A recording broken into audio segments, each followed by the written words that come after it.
मालिक को प्रणाम। सभी अभ्यासी भाई बहनों को नमस्कार। चारी जी कहते हैं धन्यवाद। रिकॉर्ड के लिए हम सतकोल पहुंचकर तीसरी प्रश्नोत्तरी का कार्यक्रम रखेंगे, क्योंकि हमारी बहन के पास एक और प्रश्न की श्रृंखला है। अब संजय, आपके कोई प्रश्न हैं? संजय भाटिया 1-2।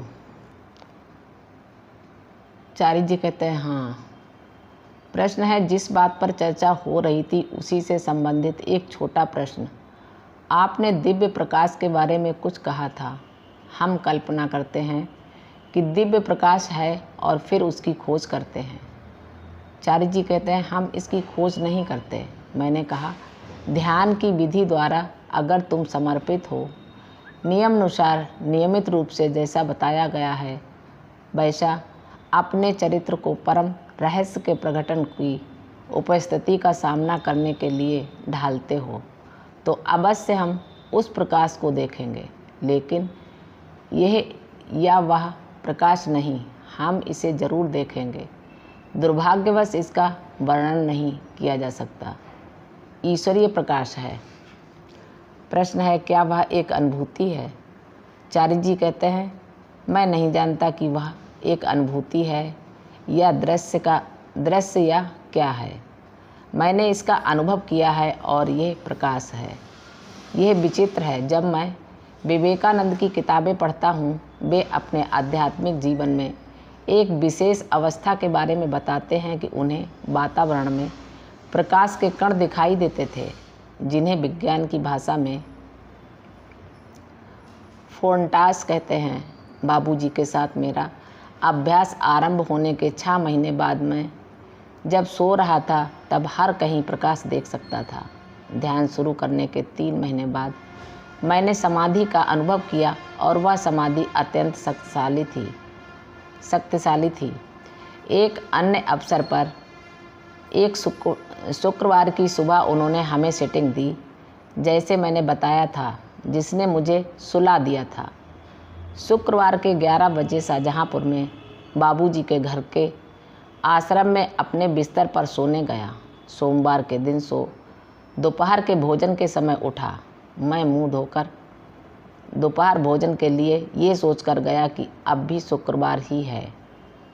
सभी लोग आश्चर्य के साथ देखने लगे। मैंने कहा, आप सभी को ताज्जुब किस बात का है? उन्होंने कहा, भाई क्या आपको पता है आप सो रहे थे? मैंने कहा, बेशक मैं सो रहा था। उसमें अनोखी बात क्या है? वे बोले, 3 दिन तो नहीं। और फिर बाबूजी ने मुझे बताया कि जब उन्हें भी ऐसे ही मौके पर वे पूरे 1 हफ्ते सोते रहे, तो वह समाधि है, जानते हो। इसलिए जब हम एक कल्पना करते हैं, मैं आपको सरल सा उदाहरण देता हूँ।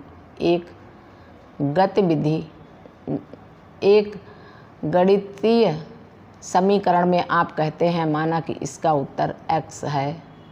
ये अज्ञात है। अब उस अज्ञात का उपयोग ज्ञान के लिए करते हैं, ठीक है। प्रश्न है, ठीक है। अब मालिक दूसरा जो इससे कुछ मिलता जुलता है, प्रशिक्षक के तौर पर जब मैं सिटिंग दे रहा होता हूँ तब कुछ अभ्यासी सब स्तर बताते हैं कि आप आए, आपने कुछ किया, आपने कुछ सफाई की इत्यादि। क्या वे वास्तविक है या फिर? चारी जी कहते हैं वे वास्तविक हैं। प्रश्न, वे क्या सचमुच वास्तविक हैं?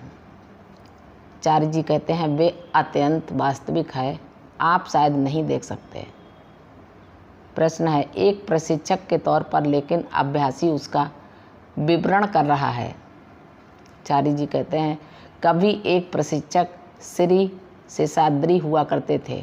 बाबूजी के अनुसार बहुत ही ऊंची पहुंच वाले वे त्रिची में अपने घर में थे। उनका छोटा बेटा कुछ लेने के लिए ऊपर वाले कमरे में गया और फिर दौड़ता हुआ आया और कहा, पापा पापा, बाबूजी ऊपर हैं।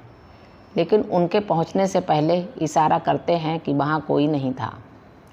तो मासूमियत प्रकट कर देती है।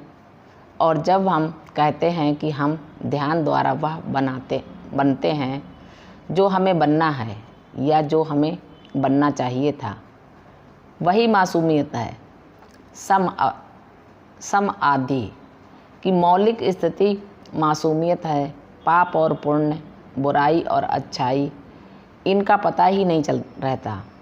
और अगर आप ईसाई परंपरा को समझते हैं तो जानते ही होंगे कि एक सेब या कुछ और खाने के आरोप में उन्हें ईडन गार्डन से बाहर निकाल दिया गया था, लेकिन लोग उसे पूरे वाक्य को नहीं समझ पाते। अच्छे और बुरे के ज्ञान रूपी वृक्ष के फल को इंसान को अच्छाई और बुराई के बोध होते ही वह गुनाह था, क्योंकि ईश्वर के यहाँ अच्छाई और बुराई का कोई स्थान नहीं। ईश्वर है, आप ऐसे नहीं कहते कि ईश्वर अच्छे हैं, आप कहते हैं ईश्वर है। प्रश्न, बस एक आखिरी और छोटा सवाल। हम प्रेम बनने की कोशिश कर रहे हैं, हमारे सभी प्रयास हम प्रेम बनने की ओर ही हैं। जब हम किसी से झगड़ते हैं, एक शत्रु बन जाता है, एक ऐसा शत्रु जो आपको हानि पहुंचा रहा है।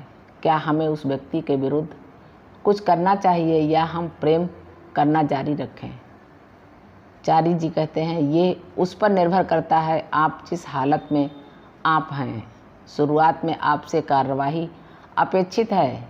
कर्मयोग आपको नैतिक सिद्धांतों एवं नागरिक संबंधी कानून व्यवस्था के अनुसार कार्य करना चाहिए, लेकिन आप जैसे जैसे बढ़ते जाते हैं और आध्यात्मिक फैलाव का अनुभव करते हैं, तब वहाँ कर्तव्य का एक अलग ख्याल आपके सामने आता है।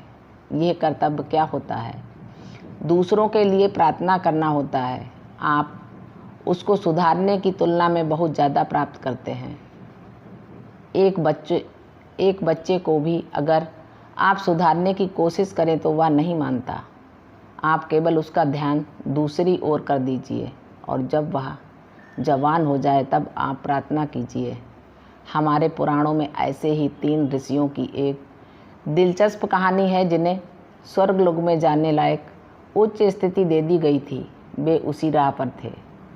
एक ऋषि ने चीते को स्त्री पर हमला करते हुए देखा। उसने कहा, इस संसार में कितनी क्रूरता है, और उसका पतन हो गया। एक व्यक्ति जो दिव्य लोक के मार्ग पर था, थोड़ी देर बाद दूसरे ऋषि ने किसी को किसी पर हमला करते हुए देखा और किसी तीसरे व्यक्ति को उसे रोकते हुए देखा। उन्होंने कहा, इस संसार में कितना दया भाव है। उसका भी पतन हो गया। केवल तीसरे ऋषि शांत थे और बोले, ये सब माया है। वे पहुँचे तो ऊपर तो न कोई अच्छाई है न बुराई। इसके आधार पर आप रहे या अपने को सुधारें। एक और दिलचस्प कहानी व्यास जी और उनके पौत्र शुक्र के बारे में है। शुक्र नग्न अवस्था में थे। वे सच्चे अर्थ में दिगंबर थे। दिशाएं ही उनके वस्त्र थे। जैनियों के समान नहीं, बल्कि सच्चे अर्थ में वही तालाब में लड़कियां स्नान कर रही थीं। वे सब नग्न अवस्था में ही खड़ी होकर उन्हें शुक्र प्रणाम करने लगीं। वे बेखबर चले गए, उन्हें कुछ भी भान नहीं था। व्यास जी ने इसे देखा और कहा, अरे बेशर्म लड़कियों, तुम्हारी हिम्मत कैसे हुई? लड़कियां तालाब में घुसकर खुद को ढकने लगीं। उन्होंने व्यास जी से कहा, शुक्र के सामने तुम अपने हाथों को उठाए नग्न खड़ी और मुझे एक पूजनीय वृद्ध ऋषि को देखकर तुम सभी खुद को पानी में गले तक छिपा रही हो। लड़कियों ने कहा, महर्षि कृपया हमें क्षमा कीजिए, हमारी मनसा आपका अनादर करने की नहीं थी। उन्होंने पूछा, क्यों? उन लड़कियों ने कहा, उन्हें शुक्र पुरुष और स्त्री क्या है ये भेद भी पता नहीं है। लिंग भेद का भान नहीं है। उनके सामने आप चाहें कुछ भी कर लें, उन पर कोई असर नहीं पड़ता, लेकिन आप लिंग भेद के प्रति सचेत हैं। मालिक हंसते हैं। तो देखिए, यही स्थिति है। कभी कभी मुझे सुधारने के लिए करना पड़ता है, तो कभी सोचना पड़ता है और कभी कभी उसे अनदेखा करना पड़ता है। ये मेरी प्रगति के स्तर पर निर्भर करता है। अगर मैं उस अवस्था में हूँ जहाँ कर्म महत्वपूर्ण है, बेशक मैं करूँगा और हमें करना चाहिए। तो कर्म पर निर्भर करता है। गीता में कहा गया है कि ब्राह्मण का, क्षत्रिय का और वैश्य का क्या कर्तव्य है? तो मैं शूद्र इसलिए नहीं कि मैंने शूद्र के रूप में जन्म लिया, लेकिन अगर मैं सेवा करता हूँ तो मैं शूद्र के कर्तव्य का निर्वहन कर रहा हूँ। आप दलित हो सकते हो, लेकिन अगर आप शिक्षक हैं तो आप ब्राह्मण हैं, क्योंकि आप वह कर रहे हैं जो ब्राह्मण से अपेक्षित है। और अगर किसी ब्राह्मण के पास खेत है और वह खेती में व्यस्त है तो वह वैश्य हुआ, क्योंकि गीता कहती है कि ये वैश्य का कर्तव्य है। संस्कृत में कृषि, गौरक्षा, वाणिज्य, वैश्य कर्म, स्वभावजम यानी खेती, पशुपालन एवं व्यापार एक वैश्य के कर्तव्य हैं। उनके ही स्वभाव के अनुरूप कर्म। आपका धन्यवाद। मालिक को प्रणाम। सभी अभ्यासी भाई बहनों को नमस्कार। धन्यवाद।